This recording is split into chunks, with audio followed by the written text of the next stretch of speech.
السلام علیکم، میرا نام ذیشان عثمانی ہے۔ آپ اس وقت میرا یوٹیوب چینل دیکھ رہے ہیں اور یہ سلسلہ ہے کتابوں پہ تبصرے کا، کتابوں کو ریویو کرنے کا۔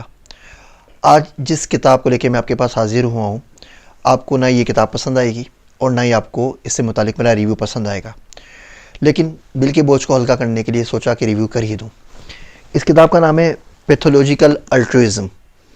الٹروازم بے نفسی کو کہتے ہیں۔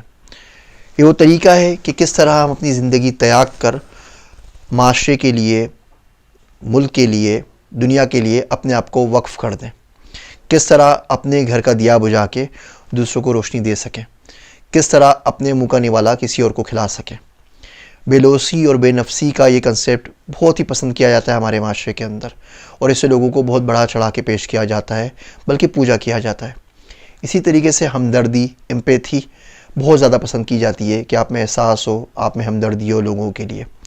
یہ کتاب ایک نئی سوچ، ایک نیا زاویہ دیتی ہے ان چیزوں کے بارے میں سوچنے کے لیے۔ اس کتاب کے اندر دنیا بھر کے معاشی اور کلچرل جو ماہرین ہیں، ثقافتی ماہرین، ان کے 31 ریسرچ پیپرز جمع ہیں، جس میں انہوں نے ثابت کرنے کی کوشش کی ہے ڈیٹا سے، مختلف ایکسپیریمنٹ، تجربات کی روشنی کے اندر، کہ ہائپر امپیتھی، کسی شخص سے، کسی ادارے سے، کسی ملک سے بہت زیادہ ہمدردی کس طرح نقصان دہ ثابت ہو سکتی ہے۔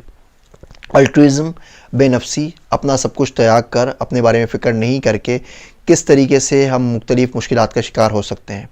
یہ بھی ہمدردی تو ہے کہ بندہ جینوسائیڈ کر دیتا ہے اپنے ٹرائبس کے لیے، اور یہ بھی ہمدردی ہے کہ بندہ خودکش بمبار حملہ آور بن جاتا ہے اپنے کاز کے لیے، اور یہ بھی ہمدردی ہے کہ بندہ بغاوت کر بیٹھتا ہے۔ تو ان ہمدردیوں کی بھی بہت ساری مثالیں ہیں جو انسانی معاشرے کے لیے نقصان دہ ثابت ہو سکتی ہیں۔ آپ کسی کو مستقل طور پر ایڈز دیتے رہیں، اس کی امداد کرتے رہیں، وہ شخص بالکل ناکارہ ہو جاتا ہے۔ وہ اس میں فیصلہ کرنے کی قوت نہیں رہتی، اس میں یہ اہلیت نہیں رہتی کہ وہ حالات کا مقابلہ کر سکے، اس میں یہ اہلیت بھی نہیں رہتی کہ وہ کس طرح پیسے کما کے اپنے بیوی بچوں کا پیٹ پال سکے۔ تو یہ کتاب پیتھولوجیکل الٹروازم، جس کو ایڈٹ کیا ہے باربرا اوکلے نے، 31 ریسرچ پیپرز کا مجموعہ ہے جو بات کرتے ہیں کہ ہمدردی کس طریقے سے کہاں ہمارے معاشرے کو نقصان پہنچا سکتی ہے، بے نفسی کتنا برا زہر ہے جو اگر صحیح طریقے سے استعمال نہ ہو تو کیا ہوتا ہے۔ ان بیسس کے اوپر بنائی جانے والی NGOs، ان کے اوپر بنائے جانے والے ادارے کس طریقے سے ہمارے معاشرے کو برباد کر سکتے ہیں۔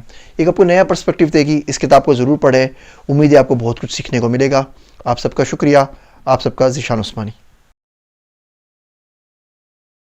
Want to learn more? Please subscribe to my channel and press the bell icon.